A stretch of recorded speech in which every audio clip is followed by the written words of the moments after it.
The narrow streets of Rome were shrouded in a blanket of fog in those early morning hours, where the silence was interrupted only by the distant sound of a church bell. Giovanni Lombardi, a historian and journalist renowned for his tenacity, walked with purpose, but his gaze was distant as if weighing an unusual revelation.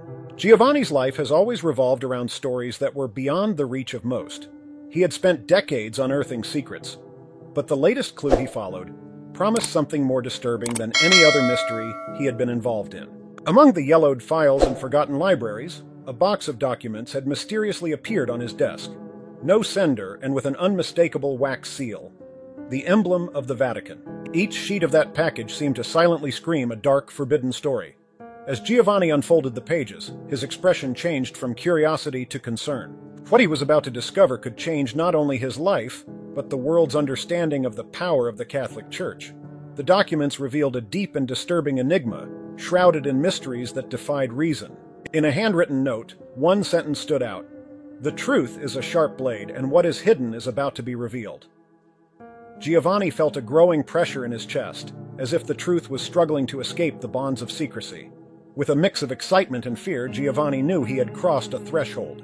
The Vatican, with its centuries of history and power, now seemed more threatening than ever. The shadows that stretched across the pages of the documents were only a reflection of the shadows he knew were now approaching his own life. The truth he was about to uncover would not only challenge his beliefs, but could destroy everything he knew. And so, in the middle of the darkness of the Roman dawn, Giovanni Lombardi took the first steps on a journey that would take him to the heart of a conspiracy that threatened to change the destiny of the world. Giovanni Lombardi needed answers. The handwritten notes in the Vatican documents were steeped in symbolism that he could not decipher on his own. His old friend and colleague Marco Bernini was the expert he needed. Marco, who had been working in the Vatican's secret archives for years, had retired from academia to dedicate himself exclusively to preserving and investigating ancient documents. Knowing that Marco was the only one who could provide the necessary historical and esoteric context, Giovanni decided to seek him out. The meeting took place in a small cafe near the University of Rome.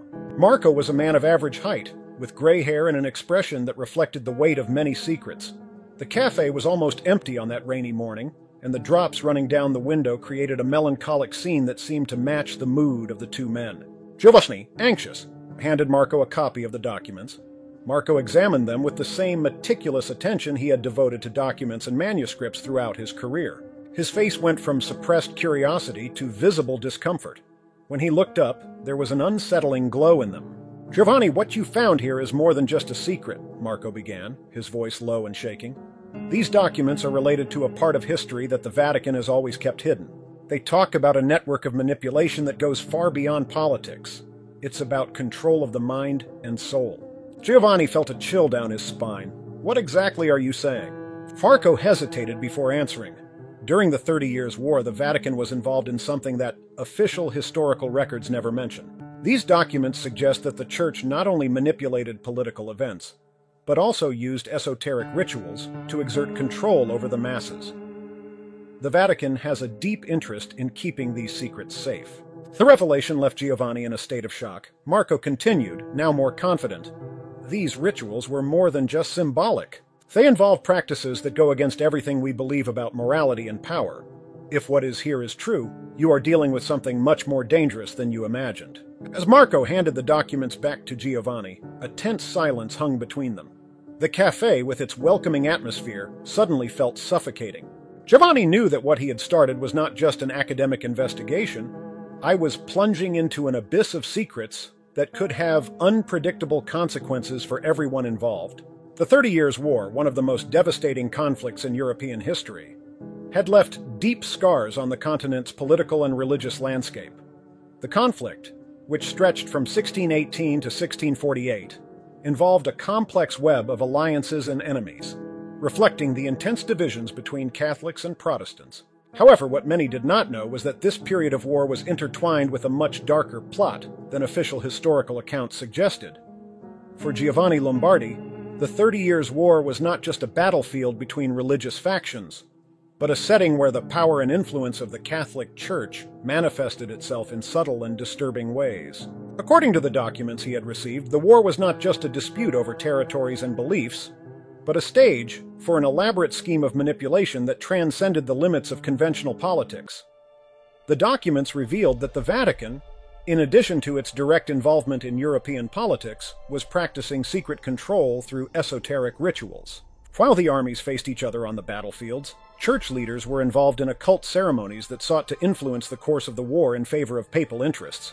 These practices were not mere mystical adornments, but were intended to shape the destiny of nations through mechanisms of psychological and spiritual control. Reading the documents led Giovanni to believe that the Vatican had access to arcane knowledge and supernatural practices that were beyond common understanding.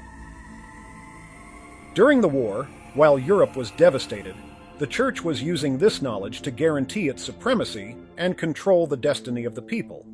What appeared to be a series of random and chaotic events in history could, in fact, have been orchestrated by an unseen and sinister force. The implications of these discoveries were profound. If the Vatican had indeed manipulated the 30 Years' War using secret rituals, it meant that the historical narratives we know were deeply corrupted. Giovanni felt a growing weight on his shoulders, as the task of unearthing and exposing this truth could have repercussions far beyond what he had imagined. When Giovanni closed the ledger, the picture of a war-torn Europe seemed even bleaker. Now, with the prospect of an invisible shadow shaping historical events, the question that remained was, how far had the Vatican's influence extended, and what else could be hidden in the shadows of history? The next morning brought a sense of urgency to Giovanni. Marco's words echoed in his mind, instilling an almost desperate desire to find out more. Deciding to follow the trail left by the documents, Giovanni returned to his apartment, where he spent hours immersed in research. His office was cluttered with papers, books, and notes, all reflecting the chaos of his troubled mind. Among a pile of old documents, he found a reference to a forgotten archive, a collection of papers that had been sealed and hidden in the far reaches of the Vatican archives. The file itself was hidden behind a bookshelf, a piece of furniture that looked like it had been there for decades. Giovanni knew he needed to dig deeper to understand the extent of the conspiracy Marco had mentioned. The forgotten file was an aged wooden chest, covered in layers of dust and with a rusty padlock. Giovanni used an antique key he had found among his family's belongings, an heirloom from his grandfather, who was a historian equally obsessed with historical secrets. When the padlock finally gave way, Giovanni hesitated for a moment, as if the very air around him was thick with expectation. Inside the trunk, he found documents and manuscripts that appeared to have been left in a state of abandonment. Some papers were yellowed and disintegrated, while others were almost intact, as if they had been waiting a long time to be discovered. Giovanni unfolded one of the papers, which displayed a series of symbols and notes in Latin. The words began to take shape, revealing a complex narrative about manipulation and control. The documents described events of the 30 Years' War in shocking detail. The Church, it was insinuated, not only manipulated the course of the war through political agreements, but also through occult practices that sought to influence the decisions of European leaders. Each page seemed to reveal a new aspect of the plot, suggesting that the Vatican's influence was deeper and more sinister than any historical account had indicated. However, one aspect that stood out was the mention of a specific ritual, described as the Grand Ceremonial, which apparently had the power to alter people's will and create an almost hypnotic submission. Giovanni felt a chill run down his spine when he imagined the scope of these practices. As Giovanni delved deeper into the documents, the atmosphere in his apartment became increasingly dense and oppressive. The information about the esoteric rituals described on the pages became increasingly disturbing. Giovanni found a section dedicated to supernatural practices that the Vatican had used to ensure its dominance and control over the centuries. The rituals described were not just formal ceremonies. They involved practices that bordered on the occult and sacrifice. Giovanni read about invocations to unknown entities and pacts that seemed beyond human understanding. The pages detailed a series of complex rituals, with diagrams and words that, if pronounced incorrectly, could result in dire consequences. One of the most alarming sections described a ritual known as the Binding of Shadows. The ritual supposedly created a direct connection between leaders and powerful entities that could influence decisions and manipulate public opinion. Giovanni found an excerpt in which it was mentioned that the practice had been used to guarantee the loyalty of political figures, and even to shape the opinion of ordinary citizens. Each word seemed to vibrate with a dark energy, as if the pages themselves were a window into a much more sinister reality. Giovanni felt a growing weight on his shoulders, as if he were being watched. Descriptions of the rituals included details about how participants were prepared for these events, many of which involved the use of substances and incantations that could induce altered states of consciousness. As Giovanni read, the environment around him seemed to become more and more oppressive. The light from the lamp beside him seemed to weaken, and a piercing cold began to take over the space. It was as if the very essence of the documents was invading the place. Bringing with it a palpable sense of danger, Giovanni felt a growing uneasiness, the impression that he was falling deeper into an abyss of darkness that had no return. As night fell, Giovanni realized that he had become part of a narrative much larger and much more ominous than any story he had ever investigated. Fear was now mixed with a sense of urgency, as he knew that time was running out, and the truth, if revealed, could have irreversible consequences. The revelation contained in the ancient documents seemed like an avalanche of information, but Giovanni knew he needed to connect the pieces of the puzzle to understand the entirety of the conspiracy. The information was in fact linked to a network of manipulation that spanned centuries, infiltrating not only political events but also the very essence of religious power. To fully understand the scope of these conspiracies, Giovanni needed to delve into the internal structure of the Vatican. He spent hours studying historical records and documents he had found. What unfolded was a complex web of betrayals and manipulations. The documents revealed a church deeply involved in schemes to ensure its supremacy, not just over Europe, but over the minds and hearts of the faithful. One of the most disturbing documents Giovanni discovered detailed the creation and maintenance of a secret sect within the Vatican, whose existence had been carefully hidden from official history. This sect was not just a faction within the church, but an organization that had influenced crucial decisions and manipulated key historical events. The purpose was clear: to maintain absolute control over Europe, not only through religious power but also through techniques of manipulation and psychological control. Giovanni read with increasing horror about how this sect was involved in various occult practices.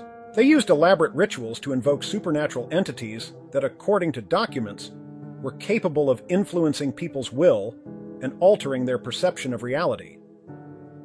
The manipulation of public opinion and the distortion of historical facts were essential tools to ensure that the church remained in power. The revelations didn't stop there. Giovanni discovered that the church had been one of the main responsible for covering up scandals and atrocities, diverting public attention to secondary issues, and fabricating stories to keep its image pristine. More and more, Giovanni felt that he was in a maze of lies, where the walls were built not with bricks, but with deception and manipulation. The knowledge gained seemed to be a double-edged weapon. While it gave him a clearer understanding of the depth of the corruption, it also magnified the danger he faced. The truth was a heavy burden, and the weight of it was beginning to manifest itself in disturbing ways. As Giovanni delved deeper into his investigation, the danger surrounding him became increasingly palpable. The feeling of being watched was constant, and the small coincidences began to accumulate in a disturbing pattern. Giovanni realized that the simple act of unearthing these secrets was putting his life at risk. One rainy night, while reviewing documents in his apartment, he heard a strange sound coming from the street. It was a low but insistent noise, as if someone was trying to force entry. Giovanni approached the window cautiously and saw a dark car parked on the other side of the street. The dim flashing light of a headlight made him realize that the car had been there for some time, and the driver was closely watching the entrance to his building. The sense of imminent danger was not limited to outside observers. Giovanni began to notice subtle changes in his own daily life. Strange text messages began appearing on his phone, some with veiled threats, and others with cryptic clues that suggested someone was always one step ahead of him. The emails he received were being monitored, and even his phone conversations appeared to be being intercepted. Fear became a constant presence, especially as he began to notice that his colleagues and friends were gradually being pushed away. People close to him began to disappear or move away inexplicably. Giovanni tried to keep his investigation secret, but the pressure was becoming unbearable. He felt that the very structure of the church was mobilizing against him, using its resources to silence him. The constant feeling of being followed was not just psychological. Giovanni knew there were real people, possibly church agents, trying to stop his research. Each time he went out, he took additional precautions. altering his behavior patterns and using alternative routes to avoid possible pursuit. With danger approaching, Giovanni found himself at a crossroads. The truth he sought could free him or destroy him, and time was running out. The shadows that surrounded him made every step in his investigation an act of courage and desperation. As Giovanni delved deeper into the investigation, the weight of the truth began to manifest itself in his life in increasingly disturbing ways. The moral dilemma he faced was not just a matter of revealing a secret. It was an internal battle against fear and responsibility. With each new document discovered, he felt the growing weight of truth. A truth that could not only destroy him, but also cause an earthquake in the structure of religious power. His office was now in complete chaos. Stacks of papers and notes were scattered everywhere. A physical representation of the inner turmoil he was experiencing, Giovanni spent most of his time analyzing documents, but he also dedicated hours to dialogue with himself. The nights were the hardest. The stillness of the early morning brought his greatest fears to the surface. He knew that revealing these secrets could provoke a violent reaction from the church. But on the other hand, he felt a moral responsibility to expose the corruption and manipulation that had shaped history for centuries. The dilemma worsened as Giovanni considered the potential impact of his discoveries. If he revealed the truth, many innocent people could be affected. His wife, his children, and everyone he loved were now at risk. The threats were not just theoretical. Giovanni began to notice signs that he was being watched. He noticed unknown individuals following him through the streets, and his personal phone calls were often interrupted by unexplained static. One day, when he returned home, he found an anonymous letter in his mailbox with a clear and direct message: "Some secrets must remain buried." The fear was palpable, but Giovanni's decision was made. He knew that if he didn't act, the truth would never see the light of day. With each passing day, the pressure increased. Giovanni tried to maintain his sanity and clarity, while fighting the growing sense of panic. The prospect of a confrontation with the power of the church seemed inevitable. As he pondered his next steps, Giovanni pondered whether there was any way to reveal the truth without compromising the safety of his loved ones. The search for truth was eating away at his soul, but he also felt a spark of hope.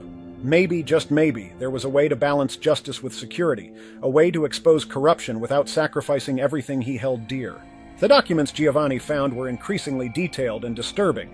Among the writings he carefully unfolded, one ritual in particular caught his attention and provoked a deep fear. The complexity and macabre nature of the rituals described were so strange that they seemed to defy human logic and morality itself. The texts revealed hidden practices that the church kept completely secret. The most notable ritual was described as the Great Ceremonial, an event involving a series of esoteric ceremonies and rituals apparently designed to invoke supernatural forces and alter people's perception of reality. Giovanni read with growing horror how these rituals were carried out in hidden underground locations, far from prying eyes.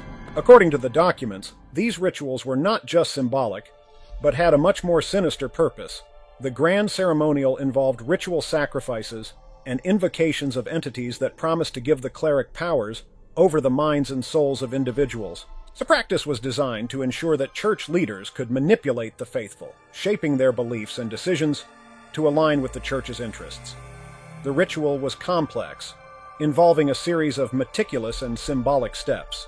It began with a series of prayers and chants in Latin, followed by a series of symbols drawn on the floor in blood. The climax of the ritual included the invocation of an entity, described in the documents as a powerful force that could alter people's will and perception. The description of the ritual suggested that these powers were used to create an almost hypnotic submission in the participants, forcing them to obey the will of the church leaders. The revelation of these rituals left Giovanni astonished. He began to realize that the practices described were not just a historical curiosity, but an active and present aspect of the church's control over the faithful. Discovering the true nature of these rituals not only deepened his fear, but also prepared him for a battle far more complex and terrifying than he had ever imagined. Giovanni felt increasingly embroiled in a conspiracy that challenged everything he believed to be true about morality and power. The consequences of exposing these rituals could be devastating, but the need to bring the truth to light became increasingly imperative. Marco Bernini, once a pillar of serenity and knowledge, was now crumbling under the pressure of the truths he had helped to reveal. His mental and emotional health was visibly deteriorating, a reflection of the weight of the secrets he carried and the threats that loomed. Marco's behavior became increasingly erratic, a downward spiral fueled by fear and paranoia. At first, Marco tried to hold on, finding comfort in the routines and meticulous work he had done for years. However, the growing sense that the church was getting closer was consuming him. Marco's surroundings seemed to reflect his internal state. His previously well-organized apartment was now a mess, with piles of disorganized documents and books stacked at chaotic angles. Fear became a constant in his life. Marco began to see shadows moving around the house, to hear footsteps that could not be explained. In one particularly disturbing episode, he found a hastily written message in one of his notes. "They are coming, they know." The words remained engraved in his mind, intensifying his anguish. Meetings with Giovanni became increasingly tense. Marco always had wide eyes and a trembling voice, frequently interrupting his explanations with apprehensive glances at the doors and windows. In one of these meetings, Giovanni noticed that Marco was completely absorbed in his own concerns. Marco spoke about the need to protect what he had discovered, but his words were disjointed and filled with palpable concern. Marco's desperation culminated when he began to receive direct threats. One day, when he opened his mail, he found a letter with a single sentence written in red ink. "Truth has a price." The feeling of being in constant danger was undermining her ability to function. He isolated himself more and more, avoiding any contact with the outside world and sinking further into paranoia. Marco's mental state was at a critical level, and Giovanni knew the situation was becoming untenable. The visits became increasingly shorter and fraught with tension. Marco distanced himself from his friends and family, plunged into an abyss of fear and despair. Giovanni saw his friends suffering, and wondered if he himself would be able to maintain the sanity and security necessary to continue his search for the truth. As Giovanni progressed in his investigation, the Church's reaction became increasingly evident. The Vatican, an entity known for its ability to deal with threats stealthily and effectively, was clearly aware of Giovanni's movements. What were once just vague feelings of being followed have now turned into clear threats and acts of intimidation. The first sign that the Church was reacting was a series of threatening phone calls. The messages were left in a cold, calculating tone, insinuating that Giovanni knew too much, and that his actions were putting lives at risk. The sender's identity was never revealed, but the implied threat was unmistakable. On a particularly unsettling day, Giovanni received an unexpected visitor. Two well-dressed men with an air of quiet authority appeared at the entrance to her apartment. Although they did not formally introduce themselves, the tone of their conversation was clear. They gently advocated for Giovanni to drop his investigation, suggesting that the truth was something that shouldn't be unearthed. After this visit, disturbing events began to occur. Giovanni noticed that his close friends began to mysteriously disappear. First, it was a fellow academic who was helping him with his research. Later, a journalist who had done Giovanni a small favor also disappeared without a trace. Each disappearance seemed to be a subtle warning that the eyes of the Church were on him. Additionally, Giovanni began to notice that his communications were being monitored.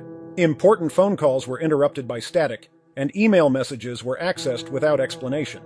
Each time he tried to communicate with Marco, the response was uncertain, and there seemed to be a constant worry that their conversations would be intercepted. The fear was now not just present, but palpable. Giovanni knew that the Church was willing to do anything to protect its secrets, and he was becoming increasingly aware that he was playing a dangerous game, where any false step could be fatal. The truth was proving to be a double-edged weapon, and the fight to keep it safe while exposing it was just beginning. The atmosphere around Giovanni Lombardi was becoming more and more oppressive. The investigation into Vatican secrets had attracted the attention of powerful forces, and Giovanni began to realize that he was being monitored with increasing intensity.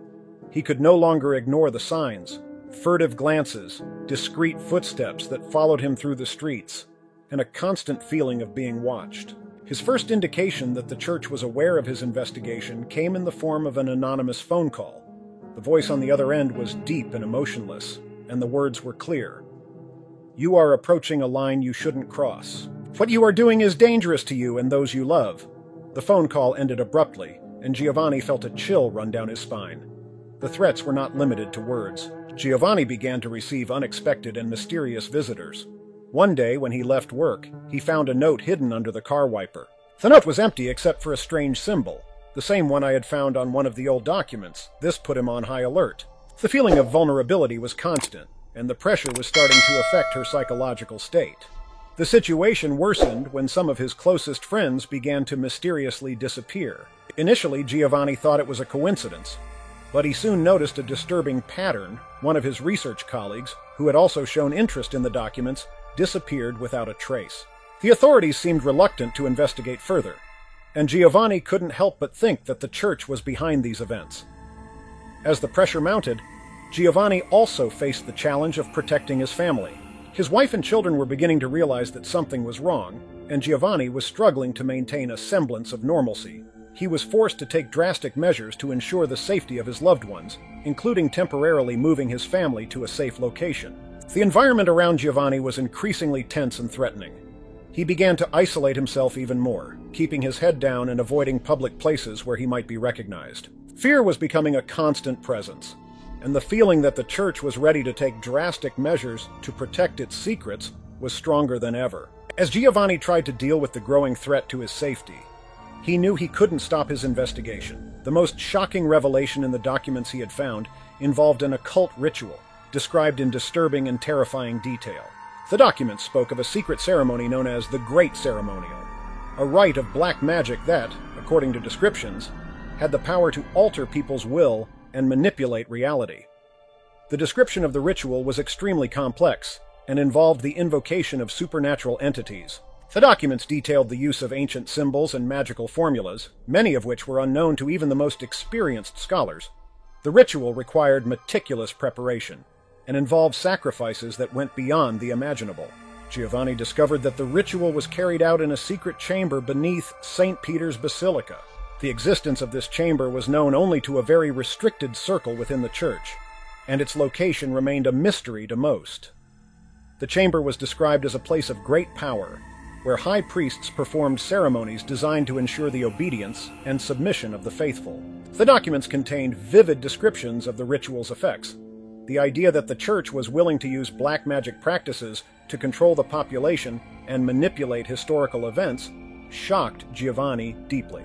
He understood that the church's influence was not limited to political and religious aspects, but extended to a darker and more intricate manipulation of people's minds and hearts. The revelation was a time bomb waiting to explode. Giovanni knew that if he made public what he had discovered, the church's reaction would be brutal. However, the weight of the truth he was carrying was beginning to become unbearable. He needed to decide whether he would move forward and face the imminent danger, or hide what he had discovered to protect himself and those he loved. Giovanni's investigation was delving deeper and deeper into the depths of the occult and the forbidden. With the knowledge that the Vatican was involved in esoteric practices, he came across documents that described dark and disturbing rituals. The content of the texts was beyond anything he had imagined to be real. The documents revealed the existence of a ritual called the Great Ceremonial, a macabre event that involved the invocation of supernatural entities with the purpose of manipulating and controlling people's will. The descriptions were detailed and shocking. The ceremony involved a series of complex steps, including the use of arcane symbols and the performance of human sacrifices. The ritual was designed to create an almost irresistible influence on those who became targets of members of the secret sect within the Vatican. Giovanni found specific details about the sacrifices performed as part of the ceremonial. They were meant to ensure the absolute adherence and submission of political leaders and influencers. The idea that these rituals were being used to control and manipulate political and social decisions on a large scale was disturbing. Each step described in the documents was a piece in a puzzle of control and corruption. Throughout the pages, Giovanni read about the devastating consequences for those who opposed these rituals or tried to expose the truth. The church seemed to be willing to do anything to keep its secrets. The feeling that he was dealing with something that transcends human understanding grew, and the weight of responsibility for exposing such horrors became even heavier. As Giovanni analyzed the details of the ritual, he found himself in a constant battle with fear and disbelief. The words in the document seemed to take on a life of their own, and he began to question whether he was ready to face the implications of these discoveries. The line between reality and the supernatural was becoming increasingly blurred. As Giovanni approached the climax of his investigation, The tension and danger reached an unbearable level. He had gathered enough evidence to expose the truth about the Vatican's occult practices and the dark methods used to control and manipulate society. However, the pressure to reveal this information was becoming almost unbearable. The final piece of the puzzle was found in a series of confidential documents that proved the direct link between the secret sect and historical events manipulated over the centuries. Giovanni knew that by disclosing this information, he was risking facing a powerful and implacable force. The Vatican itself was ready to take extreme measures to protect its secrets. On a tense and silent night, Giovanni prepared the final material for publication, determined to share the truth with the world, regardless of the consequences. The feeling of being on the verge of a historic revelation was mixed with the constant fear of retaliation. As Giovanni reviewed his notes for the last time, he felt a mixture of relief and trepidation. History was about to be rewritten, and the world would know the truth about the dark power that had been kept in the shadows for so long. He knew that the consequences of his actions could be profound, but he also believed that the price of truth was necessary to expose the corruption and manipulation that had shaped human history. If you are interested in continuing to follow this fascinating and exciting journey, subscribe to our channel and leave your like to support the work. Your participation is essential so that we can bring you more engaging and revealing stories. Until next time.